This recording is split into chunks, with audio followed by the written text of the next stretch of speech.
नमस्कार प्यारे विद्यार्थियों, असलाराम बाना के YouTube चैनल में आपका स्वागत है। आज हम कक्षा 9 के प्रश्नावली 1.2 का अध्ययन करेंगे। तो प्रश्नावली 1.2 का जो पहला क्वेश्चन है वो क्या कह रहा है, नीचे दिए गए कथन सत्य है या असत्य है, कारण सहित उत्तर दीजिए। नीचे दिए गए कथन सत्य है असत्य, इनका कारण सहित उत्तर देना है। तो पहला प्रश्न है, प्रत्येक अपरिमेय संख्या एक वास्तविक संख्या होती है, यह बताना है। ठीक है, प्रत्येक अपरिमेय संख्या एक वास्तविक संख्या होती है।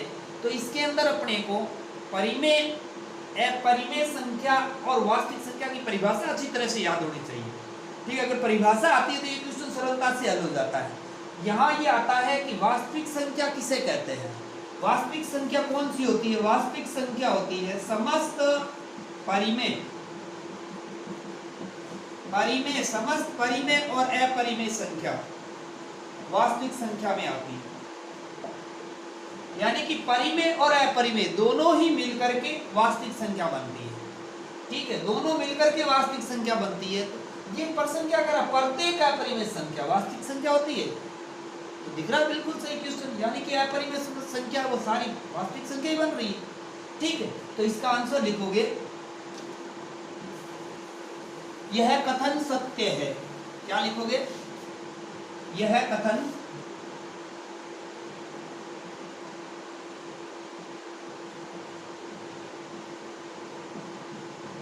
कथन सत्य है, क्योंकि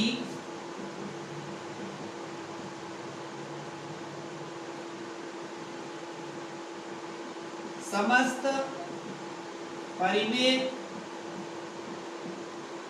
व अपरिमेय संख्या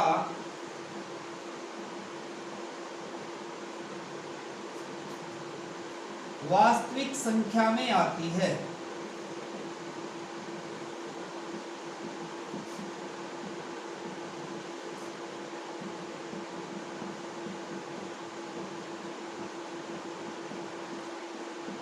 ये पहले का आंसर हो गया। अब प्रश्न नंबर 2,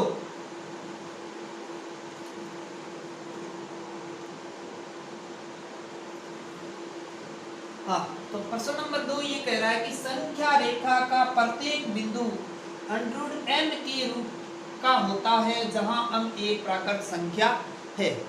यानी कि संख्या रेखा का प्रत्येक बिंदु √m के रूप का होता है। सबसे पहले संख्या रेखा ये होती है, बिंदु A और यहाँ बिंदु B आ जाता है।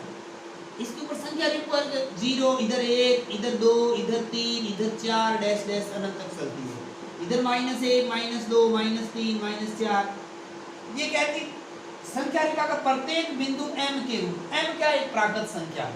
प्राकृत संख्या किसे कहते हैं? प्राकृत संख्या होती है 1 से शुरू। कहां से शुरू होती है? 1 से शुरू होती है। नेचुरल नंबर बोलते हैं। 1, 2, 3, 4 ये डैश डैश करते हुए अनंत तक चलती है। ठीक है, इनका अंडर यानी इन सब का अंडर। ठीक है, अंडर है हमारा ना, यानी कि प्राकृत संख्या का वर्गमूल आता है। इसके अंदर संख्या रेखा पर क्या है? धनात्मक संख्या होती है। इधर वाला तो ये मिल रहा है, लेकिन इधर वाला ऋणात्मक मान इसके प्राकृत संख्या के रूप में आ रहा है, नहीं आ रहा है ना। तो ये कथन क्या हो गया? असत्य हो गया। क्या हो गया? असत्य हो गया, क्योंकि ऋणात्मक संख्याओं का जो वर्गमूल आता है वह क्या होता है? प्राकृत संख्याओं के वर्गमूल के बराबर नहीं होता। अतः इसका हल लिखोगे, यह कथन क्या है? यह कथन असत्य है। यह कथन असत्य है क्योंकि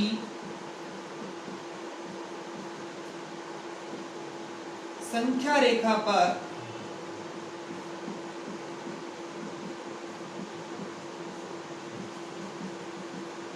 वास्तविक संख्या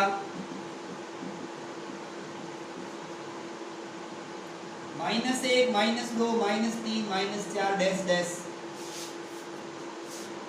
के रूप में भी होती है।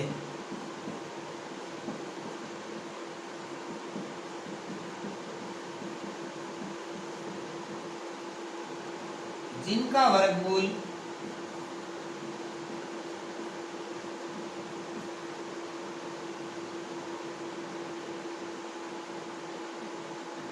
प्राकृत संख्या के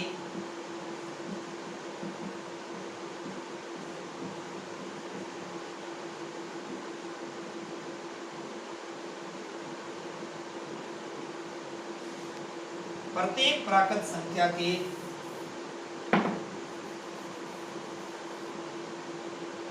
प्रत्येक लगाओ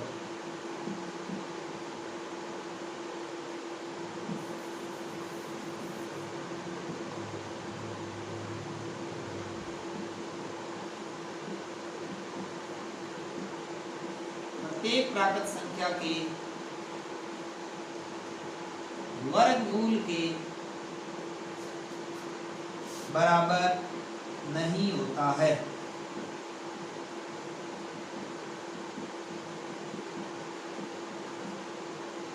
प्रश्न नंबर 3,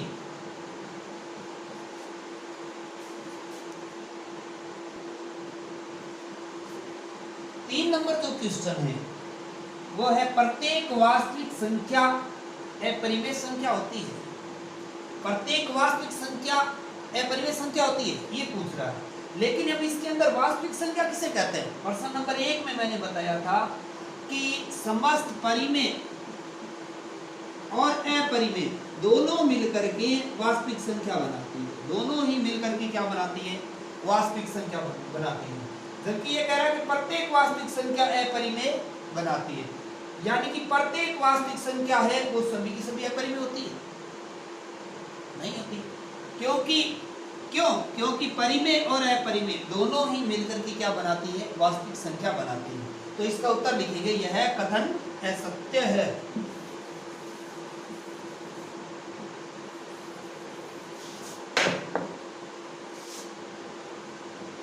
यह कथन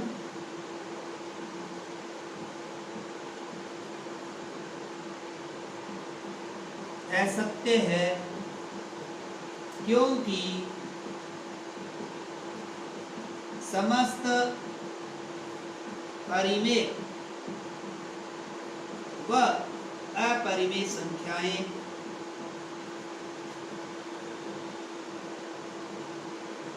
समस्त परिमेय व अपरिमेय संख्याएं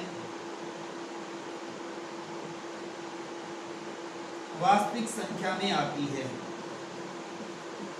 वास्तविक संख्याओं में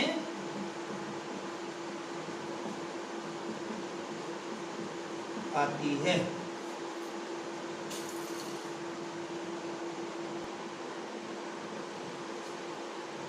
हाँ, तो प्रश्न नंबर 2 क्या कह रहा है? क्या सभी धनात्मक पूर्णांकों के वर्गमूल अपरिमेय होते हैं? यदि नहीं तो एक ऐसी संख्या का उदाहरण दीजिए जो एक अपरिमेय संख्या है। प्रश्न कह रहा है कि क्या सभी धनात्मक पूर्णांकों का वर्गमूल, धनात्मक पूर्णांक कौन से होते हैं? पूर्णांक होता है पूर्ण अंक, आधा अंक नहीं होता, पूर्ण अंक, पूरा अंक होना चाहिए, और वो भी कौन सा? धनात्मक। तो धनात्मक संख्या 1, ये धनात्मक है +1 की, ठीक है, और उसका वर्गमूल ये 2, ये 3, ये 4, ये 5, 6, 7, 8, ठीक है, ये 9, ये धनात्मक पूर्णांक, इनका वर्गमूल, इन सब का क्या निकालना है? वर्गमूल। और अपरिमेय संख्या होती है। अपरिमेय संख्या का अर्थ होता है अंडर वाली जितनी संख्याएं होती है वो सारी अपरिमेय संख्या आती है, लेकिन उनके अंदर पूर्ण वर्ग संख्याएं नहीं आनी चाहिए, यानी वर्ग का पाड़े वाली संख्या नहीं आनी चाहिए। वर्ग का पाड़ा 1 का वर्ग 1, 2 का वर्ग 4, 3 का वर्ग 9, 4 का 16, 5 का 25, 6 का 36, 7 का 49, 8 का 64, 9 का 81 और 10 का 100, ये संख्या उसके अंदर नहीं आनी चाहिए, क्योंकि उनका अंडर निकालने पर पूर्ण संख्या आ जाती है, पूर्ण अंक आ जाता है, और पूर्ण अंक आ जाता है वो परिमेय संख्या के अंदर आती है। तो अब इसके अंदर 1 का 1 हो गया, 2 का अंडर 2 ही रहेगा, अंडर 3 का अंडर 3 ही रहेगा, 4 क्या हो गया? 2, ये बन गई ना पूर्ण वर्ग संख्या। 4 का कितना आ गया? 2। अब 5 का 5 ही रहेगा, √6, √7, √8, √9 किसका होता है? 3 का होता है, 3 × 3, ठीक है, 3 का वर्ग करेंगे 9 और 9 का वर्गमूल करेंगे तो 3। तो ये कह रहा है कि धनात्मक पूर्णांकों का वर्गमूल अपरिमेय होता है। कितनों का? सभी का कह रहा है, सभी का तो नहीं हो रहा, क्योंकि इसके अंदर इसका वर्गमूल किया थी, पूर्ण वर्ग संख्या थी, और इसका करने पर एक पूर्णांक बन गया, पूर्णांक आ गया, जो कि एक परिमेय संख्या हो गई। तो यहाँ पे लिखोगे इसका उत्तर नहीं। क्या सभी धनात्मक पूर्णांकों के वर्गमूल अपरिमेय होते हैं? तो लिखोगे नहीं।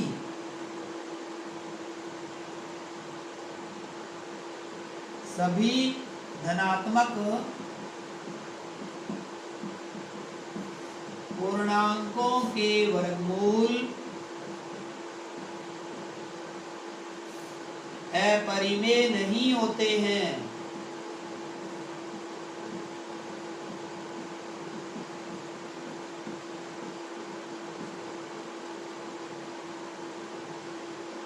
क्योंकि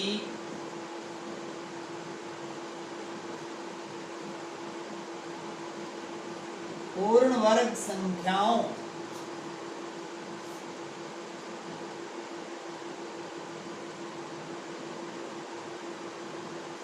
का वर्गमूल एक पूर्ण अंक प्राप्त होता है। जैसे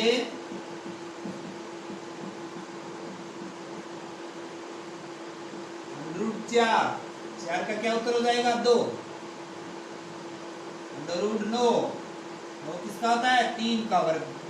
और 16,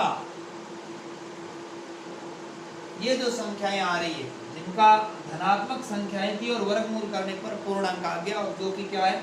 परिमेय संख्याएं हैं। ये सारी कौन कौन सी संख्याएं हैं? परिमेय संख्या।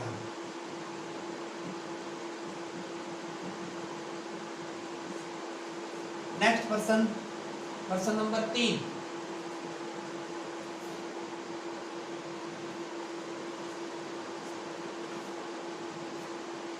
तो 3 नंबर प्रश्न था, दिखाइए कि संख्या रेखा पर √5 को किस प्रकार निरूपित किया जा सकता है।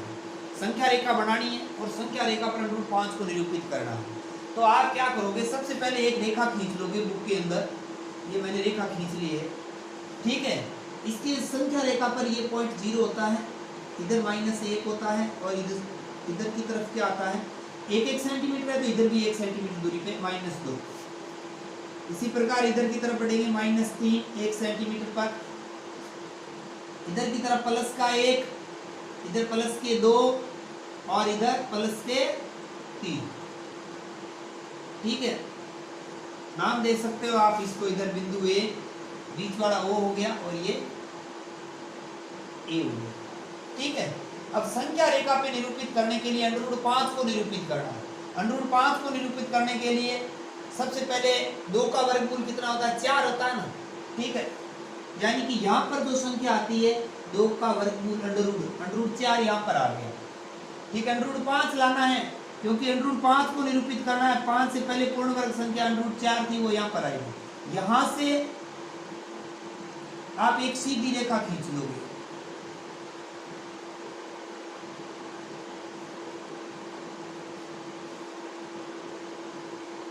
ठीक है। समझ में आ रही है बात?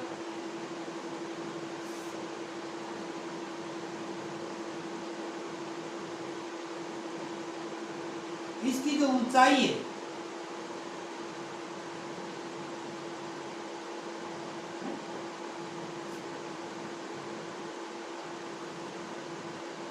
यहां से नहीं, इधर से 1 सेंटीमीटर ऊंचाई पे आप इस रेखा को खींच लो। ये 2 सेंटीमीटर, ये 1 सेंटीमीटर, और इसको मिला दो, ठीक है। ये जो बिंदु बन रहा है ये 90 डिग्री का कोण होगा। 90 डिग्री का कोण होगा। यहाँ पर जो बिंदु नाम दिया इसको P बिंदु नाम दे दिया, और यहाँ पर Q नाम दे दिया इसको, बिंदु P और Q, ठीक है। ये 2 सेंटीमीटर है और ये 1 सेंटीमीटर। अब ये दूरी आपको ज्ञात करनी है। इसको बिंदु को O ही नाम दिया आपने, ठीक है। तो ये भुजा होगी कर्ण। सबसे पाइथागोरस पर में लगाएंगे इसके अंदर। ये सबसे लंबी भुजा कर्ण, ये आधार हो गई, और ये कौन सा हो गया? लंब हो गया, ठीक है। अब इसके अंदर आपको क्या है? कर्ण स्क्वायर बराबर क्या होता है? कर्ण स्क्वायर बराबर आधार स्क्वायर प्लस में लंब स्क्वायर होता है। कर्ण कौन सा है? ओ क्यू है। ओ क्यू लगा दोगे, ओ क्यू का स्क्वायर बराबर में आधार कितना? 1 का स्क्वायर प्लस में 2 का स्क्वायर। लंब कितना है? लंब ये है। आधार का मान यहां से यहां तक 2 लोगे, कितना है? 2। 2 का वर्ग और लंब कितना है 1, तो 1 का स्क्वायर कर दिया। 2 का वर्ग कितना हो गया 4 प्लस में 1, ओ क्यू का स्क्वायर बराबर में हो गया 5। ये स्क्वायर दूसरी तरफ जाएगा तो वर्गमूल में बदल जाएगा। ओ क्यू का स्क्वायर क्या हो गया, कर्ण का मान कितना आ गया, यहाँ पर स्क्वायर दूसरी तरफ जब चला जाएगा, यहाँ पर स्क्वायर का चिन्ह नहीं आएगा, √5 हो जाएगा। कितना हो जाएगा √5। तो अब आप प्रकार को इस प्रकार की नोक को रखना और यहाँ से आपको चाप काटना है यूं, ठीक है। प्रकार की नोक को यहाँ रखना है और यहाँ से आपको चाप काटना है, और ये जो चाप कटेगा यहाँ से लेकर के यहाँ पर जो चाप आएगा वो आपके √5 को निरूपित करेगा। किसको निरूपित करेगा, √5 को। ये इसका आंसर है, ठीक है। नेक्स्ट क्वेश्चन,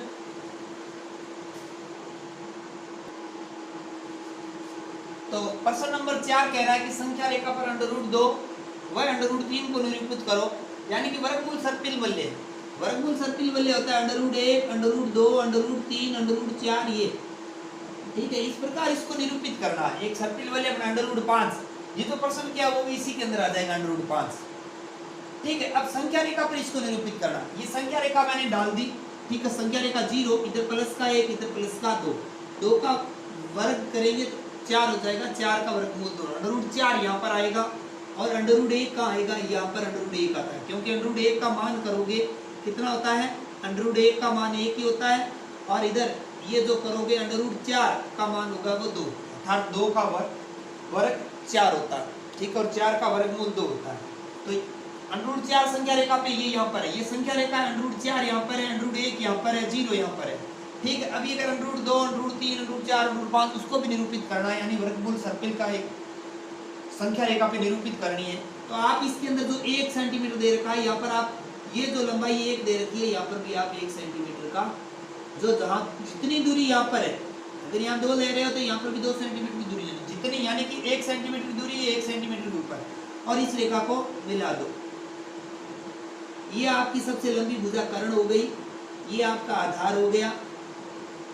यहाँ पर 90 डिग्री का कोण बना है, कितने डिग्री का, 90 डिग्री का, ठीक है।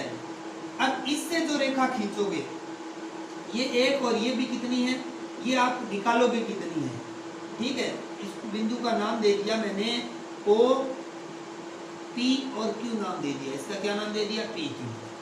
अब इसके अंदर कर्ण स्क्वायर बराबर आप यहाँ पे लिख दोगे, कर्ण स्क्वायर बराबर आधार स्क्वायर प्लस में लंब स्क्वायर।